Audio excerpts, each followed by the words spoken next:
बुलेटिनमध्ये तुमचं स्वागत आणि आता सविस्तर बातम्या पाहूयात। चंद्रपूर जिल्ह्यातील भद्रावती, चिमूर, मूल, जिवती, कोपरना, राजुरा आणि ब्रह्मपुरी या तालुक्यातील 88 ग्रामपंचायतीमध्ये मतदानाला सुरुवात झाली आहे आणि या निवडणुकीमध्ये आमदार सुभाष धोटे यांची प्रतिष्ठा पणाला लागली आहे, कारण त्यांच्या राजुरा मतदारसंघामध्ये सर्वाधिक 79 ग्रामपंचायतींच्या निवडणुका पार पडतायत। एकूण 1165 इतक्या ग्रामपंचायतींसाठी मतदानाला सकाळी 7:30 वाजता सुरुवात झाली आहे। तर ग्रामपंचायत निवडणुकीच्या एकूणच आज मतदान पार पडतंय। यामध्ये चंद्रपूर जिल्ह्यामध्ये एकूण भद्रावतीमध्ये 2 ग्रामपंचायतींसाठी मतदान पार पडतंय, तर चंद्रपुरातच चिमूरमध्ये 4 ग्रामपंचायती आहेत, मूलमध्ये 3 ग्रामपंचायती, जिवतीमध्ये 29, तर कोपरना या ठिकाणी 25 ग्रामपंचायतींसाठी निवडणूक, राजुरामध्ये सर्वाधिक 30 ग्रामपंचायतींसाठी मतदानाला सुरुवात झाली, तर ब्रह्मपुरीमध्ये 1 ग्रामपंचायतीसाठी मतदान सुरू आहे।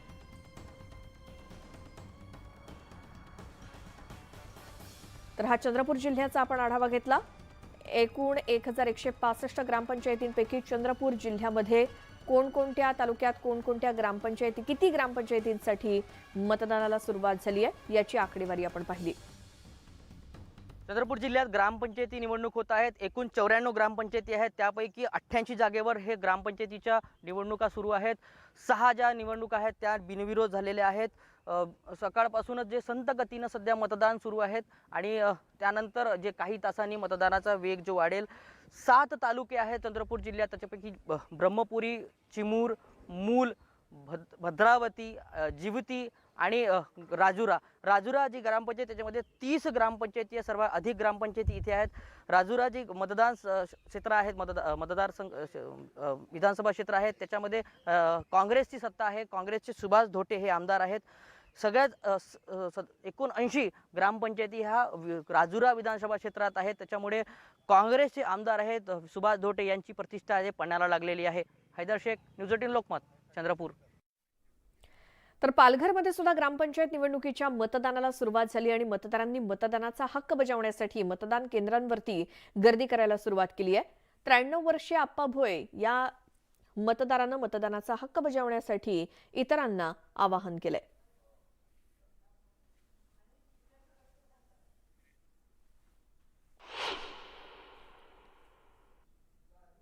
पालघर जिल्ह्याचा आपण आढावा घेऊयात।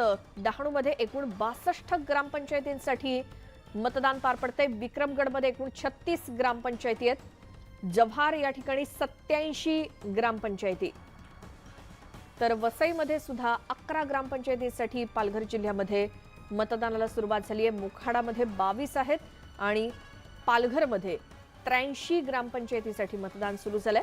तलासरीमध्ये 11 आणि वाडामध्ये 70 ग्रामपंचायती। पालघर जिल्ह्यामध्ये ग्रामपंचायत निवडणुकीसाठी एकूण कोणकोणत्या ठिकाणी किती ग्रामपंचायती याची ही आकडेवारी।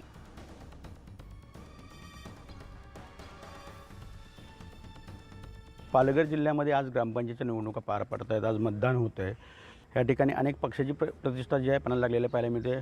राष्ट्रवादी काँग्रेस असेल, शिवसेना असेल किंवा शिंदे गट, CPM अशा अनेक दिग्गज पक्षाची जी प्रतिष्ठा जी आहे ती पणाला लागलेली आहे। 93 वर्षाचे एक आजोबा ह्या ठिकाणी आलेले आपल्याला पाहायला मिळतात। काय सांगाल तुम्ही, इतर लोकांना काय आव्हान कराल? प्रत्येकाने आपलं कर्तव्य म्हणून मतदान हे केलंच पाहिजे, कारण हे राष्ट्रीय काम आहे आणि त्या पद्धतीने आपल्याला भले कोणत्याही पक्षाचे असो, परंतु जे आपलं मतदान आहे ते त्याने केलं पाहिजे, हे कर्तव्य आहे। आज सकाळ सकाळ लवकर मतदान करायला आलात तुम्ही? हो, मला जरा बाहेरगावी जायचं असल्यामुळे मला मतदान करून जायचं आहे। तर मतदान करणे हे आपले कर्तव्य आहे, म्हणून या ठिकाणी लवकर आलो मी। तरुणांना तुम्ही काय आव्हान करता? तरुण मतदार राजांना काय आव्हान करताल तुम्ही? तर आपलं राष्ट्रीय जे काम आहे ते आपण कर्तव्याचं प्रत्येकाने कर्तव्य हे पाडलंच पाहिजे आणि त्या दृष्टीने आपल्या देशासाठी आपलं काही योगदान आहे ते दिलं पाहिजे, आपलं कर्तव्य आहे। आपण या ठिकाणी बघितलं की 93 वर्षाचे एक आजोबा जे आहेत ते कासाठी या ठिकाणी मी उभा आहे। मतदानाचा आपला अधिकार जो आहे तो या ठिकाणी गाजवण्यासाठी आलेले आहेत। इतर तरुण पिढी जी आहे त्यांनी देखील मतदानाचा अधिकार जो हक्क जो आहे तो या ठिकाणी बजावा, असं आव्हान देखील हे आजोबांनी करताना आपल्याला पाहायला मिळतात। कॅमेरामॅन सुरेश होळवीसह मी विजय राऊत, न्यूज 18 लोकमत, पालघर। पुढची राजकीय बातमी आहे. मनसे अध्यक्ष राज ठाकरेंनी मुख्यमंत्री एकनाथ शिंदे यांची भेट घेतली आणि यावेळी भाजपचे नेते आणि राज्याचे पर्यटन मंत्री मंगल प्रभात लोढा देखील उपस्थित होते. त्यामुळे वर्षा निवासस्थानावरील या भेटीतून अंधेरीची रणनीती ठरवण्यात आली की काय अशी चर्चा सुरू झाली आहे. राज ठाकरे मुख्यमंत्री शिंदेंची भेट, वर्षा निवासस्थानी भाजपचे नेतेही हजर. अंधेरी पोटनिवडणुकीचं राजकारण ठरलं. ठाकरेंच्या मदतीनं ठाकरेंची कोंडी करणार. महाराष्ट्राच्या राजकारणात 3 महिन्यांपूर्वी मोठा भूकंप झाला. यानंतरही राज्यात राजकीय घडामोडी अद्यापही वेगानंच सुरू आहेत. कारण मनसेच्या नेत्यांकडून गेल्या आठवड्यात मुख्यमंत्री एकनाथ शिंदे यांच्या गटावर काही प्रमाणात टीकेची झोड उठवली जात होती. पण शनिवारी अचानक वेगळंच घडलं. मनसेचे अध्यक्ष राज ठाकरे यांनी थेट वर्षा या निवासस्थानी जात मुख्यमंत्री एकनाथ शिंदे यांची भेट घेतली. तब्बल तासभर झालेल्या या चर्चेत भाजपचे नेते आणि पर्यटन मंत्री मंगल प्रभात लोढा हे देखील उपस्थित होते. या भेटीत अंधेरीच्या पोटनिवडणुकीसंदर्भात चर्चा झाल्याची शक्यता वर्तवली जाते. राज्यातली मोठी घडामोड आहे. त्यांच्या भेटीला वर्षावर गेलेले आहेत. कसं बघता आपण? तर मला कल्पना नाही कुठल्या विषयासाठी गेले, कारण आम्ही आज सकाळपासून इथे नाशिकमध्ये आहोत. निश्चित काहीतरी महाराष्ट्राच्या इतरच विषय असेल. खरं तर अंधेरीच्या पोटनिवडणुकीत शिवसेना उद्धव बाळासाहेब ठाकरे पक्ष आणि भाजप यांच्यात थेट लढत होते. पण निवडणुकीत भाजपला शिंदेंचा असलेला भक्कम पाठिंबा पाहता राज ठाकरे यांची मदत झाली तर भाजपला निश्चित फायदा होऊ शकतो. आधी चिन्हाचा वाद, मग उमेदवाराचा वाद, यामुळे ठाकरेंच्या शिवसेनेला सहानुभूती मिळण्याचा अंदाज आहे. अशा वेळेला राज ठाकरे यांचा पाठिंबा भाजपसाठी हुकमी एक्का ठरू शकतो. हेच गणित जुळवण्याचा प्रयत्न सध्या शिंदे फडणवीस सरकारकडून केला जाण्याची शक्यता आहे. आज मुख्यमंत्र्यांच्या भेटीला वर्षा निवासस्थानी गेले, कसं बघता? काही नाही, ते नेहमीच जात असतात, त्यामुळे काही ते नवीन असं काही नाही. महाराष्ट्राच्या राजकारणात सध्या पडद्यामागे अनेक घडामोडी घडत आहेत. त्यातच राज ठाकरे यांनी सुद्धा 3 महिन्यातून तब्बल 3 वेळेला मुख्यमंत्र्यांशी चर्चा केली. यावेळेला भाजपचे नेते सुद्धा उपस्थित होते. त्यामुळे या भेटीच्या मागचं फलित काय हे लवकरच समोर येण्याची शक्यता आहे. Bureau report, news 18 Lokmat. बाळासाहेबांची शिवसेना या पक्षाला ढाल आणि तलवार हे चिन्ह मिळाले आणि या चिन्हावरती आगामी काळात बाळासाहेबांची शिवसेना लढणार आहे. मात्र या चिन्हावरती शिवसेना प्रमुख बाळासाहेब ठाकरेंच्या एका शिवसैनिकानं 1995 मध्ये विजय मिळवला होता. माजलगाव मतदारसंघातून बाजीराव जगताप यांनी अपक्ष उमेदवार म्हणून लढताना बाजी मारली होती. ढाल तलवार आणि निवडणुकीत बाजी. 1995 मध्ये ढाल तलवारीनं जिंकली लढाई. शिवसैनिक बाजीराव जगताप यांनी मिळवला विजय. मतदारसंघ भाजपला गेल्यानं केली होती बंडखोरी. ढाल तलवार निशाणी आणि त्यात बाजीराव जगताप यांचा फोटो. प्रचारात जगताप यांनी हेच बॅच वाटले होते. शिवसेनेचे तालुका प्रमुख राहिलेल्या बाजीराव जगताप यांनी मनोहर जोशी यांच्यासोबतचा फोटो, शिवसेनेच्या आंदोलनातले फोटो त्यांच्या संग्रही ठेवलेत. 1990 मध्ये बाजीराव जगताप यांना शिवसेनेनं उमेदवारी दिली होती, पण त्यांचा पराभव झाला. 1995 मध्ये माजलगाव मतदारसंघ युतीमध्ये भाजपला देण्यात आला होता. त्यामुळे बाजीराव जगताप यांनी शिवसेना प्रमुख बाळासाहेब ठाकरे यांची भेट घेतली. भाजपला मतदारसंघ गेल्यानं अन्याय झाल्याची भावना त्यांनी बोलून दाखवली. बाळासाहेबांनी उमेदवारीसाठी शब्द दिला होता, मात्र युतीमुळे बाजीराव जगताप यांना उमेदवारी मिळाली नाही. त्यामुळे कार्यकर्त्यांच्या आग्रहाखातर जगताप यांनी बंडखोरी करत अपक्ष म्हणून उमेदवारी दाखल केली. बाजीराव जगताप यांना ढाल तलवार हे चिन्ह मिळालं. शिवसेनेचे तालुका प्रमुख राहिलेल्या बाजीराव जगताप यांनी शिवसेना भाजप युती आणि काँग्रेसच्या उमेदवाराचा पराभव केला आणि ढाल तलवार या चिन्हानं तेव्हा इतिहास घडवला. सगळ्या कार्यकर्त्याकडून मला हिंमत भेटली आणि त्या ताकदीनं मग आम्ही अपक्ष फॉर्म टाकला. मग ढाल तलवार चिन्ह मिळालं. मग ढाल तलवार घेऊन मतदारसंघात आम्ही बॅनर पोस्टर लावायचो, गाड्या लावायचो, तर ढाल तलवार घेऊन फिरायचो. 60,000 मतांनी मी निवडून आलो. कार्यकर्त्यांच्या आग्रहाखातर बंडखोरी करत बाजीराव जगताप यांनी अपक्ष उमेदवार म्हणून निवडणूक लढवली. त्यावेळेला ढाल तलवार हाती घेऊन शिवसेनेला शोभेल असा प्रचार त्यांच्या कार्यकर्त्यांनी गावागावात केला.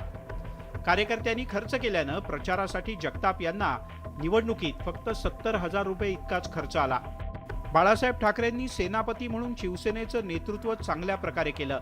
एकनाथ शिंदे सुद्धा सेनापतीप्रमाणे काम करतायत असं मत बाजीराव जगताप यांनी व्यक्त केलं. बाळासाहेबांचे सेनापती म्हणून त्याची कणखर भूमिका होती. शिवसैनिक ते टिकून राहिले आणि विशेष म्हणजे तरुण पोराला शिवसेना ही आवडती. आता लोकांनी शिंदेनी नेतृत्व मान्य केलं का हा सेनापती महाराष्ट्राला तारणारा आहे, तारी येईल अशी लोकांना अपेक्षा वाटती. आमदाराला वाटलं म्हणून आमदार 40 आमदार त्याच्या मागे गेले. कार्यकर्त्यांनी घरची भाकरी खाऊन बाजीराव जगताप यांचा प्रचार केला होता. विशेष म्हणजे मतदारांना ढाल तलवार हे चिन्ह सुद्धा आवडलं. त्यामुळे निवडणूक सोपी झाली असं कार्यकर्त्यांचं म्हणणं आहे. त्यावेळेस व्यक्ती म्हणून त्या ठिकाणी लोकांनी समर्थन दिलं. कारण एवढं काम करून जर समजा अन्याय होतो, एक अन्यायाचा एक उद्रेक झाला कार्यकर्त्यात. चिन्ह असं भेटलं की शिवसेनेला सोबल असंच भेटलं. ढाल तलवार चिन्ह त्यावेळेस मिळालं आणि राज्यातून पहिले एक शिवसेना बंडखोर म्हणून त्या ठिकाणी निवडून आले. चिन्ह ढाल तलवार मिळालं आणि ढाल तलवार मिळाल्यानंतर मग सगळे कार्यकर्ते रागावलेले होते. पूर्ण आपापल्या पदरचे पैशांनी भाकरी बांधून रोज प्रत्येक 10 लोकांना 10 गावात दिलं वाटून आणि त्या गावाला सायकलवर जाऊन आम्ही प्रचार करायचो आणि प्रचार करून भाऊला निवडून आणलं. त्यावेळेस भाऊला बीड जिल्ह्यामध्ये ढाल तलवार चिन्ह घेऊन बाजीराव जगताप यांनी इतिहास घडवला होता. आता बाळासाहेबांची शिवसेना हा पक्ष ढाल तलवार घेऊन राजकीय रणांगणात कशी बाजी मारणार याकडे सगळ्यांचं लक्ष लागलंय. सुरेश जाधव, न्यूज 18 लोकमत, बीड. उद्धव ठाकरेंनी एकनाथ शिंदेंना मैदानात येण्याचं आव्हान दिल्यानंतर आता कट्टर शिंदे समर्थक नेते आणि राज्याचे पाणीपुरवठा मंत्री गुलाबराव पाटलांनी थेट ठाकरेंवरतीच निशाणा साधला. त्यामुळे शिवसेना उद्धव बाळासाहेब ठाकरे आणि बाळासाहेबांची शिवसेना यांच्यातील वाद वाढण्याची शक्यता आहे. ठाकरेंचं आव्हान, गुलाबराव पाटलांचा टोला. निवडणुका घरात बसून ऑनलाईन होत नाहीत. समोरासमोर येऊन होऊन जाऊ द्या. दोन्ही पक्षातील संघर्ष तापण्याची शक्यता. अंधेरी विधानसभा पोटनिवडणुकीत भाजप विरुद्ध ठाकरेंची शिवसेना असा सामना असला तरी आता या निवडणुकीच्या तोंडावर एकनाथ शिंदे यांचा बाळासाहेबांची शिवसेना हा पक्ष सुद्धा आक्रमक झाल्याचं दिसतंय. उद्धव ठाकरे यांनी छगन भुजबळ यांच्या 75च्या कार्यक्रमात थेट एकनाथ शिंदे यांना मैदानात उतरण्याचं आव्हान दिलंय. हिम्मत असेल तर मैदानात या ना तुम्ही. मी मैदानात उतरलेलो आहे. आम्हाला मैदान कसं मिळणार नाही ह्याच्यापेक्षा मैदान दोघांनी मिळून एकत्र या, एका व्यासपीठावरती येऊ, एका मैदानात येऊ आणि होऊन जाऊ दे काय व्हायचं ते. आता उद्धव ठाकरे यांच्या या आव्हानात एकनाथ शिंदे यांच्या बाळासाहेबांची शिवसेना पक्षाकडून सुद्धा जोरदार प्रत्युत्तर देण्यात आलंय. राज्याचे पाणीपुरवठा मंत्री आणि बाळासाहेबांची शिवसेना पक्षाची बुलंद तोफ गुलाबराव पाटील यांनी खास स्टाईलमध्ये उद्धव ठाकरे यांना प्रत्युत्तर दिलं. हे बघा, आता समोरासमोरच निवडणुका होता. ते काही घरात बसून होत नाही किंवा ऑनलाईन होत नाही. निवडणुका ह्या समोरच होता, ऑनलाईन थोडी होता.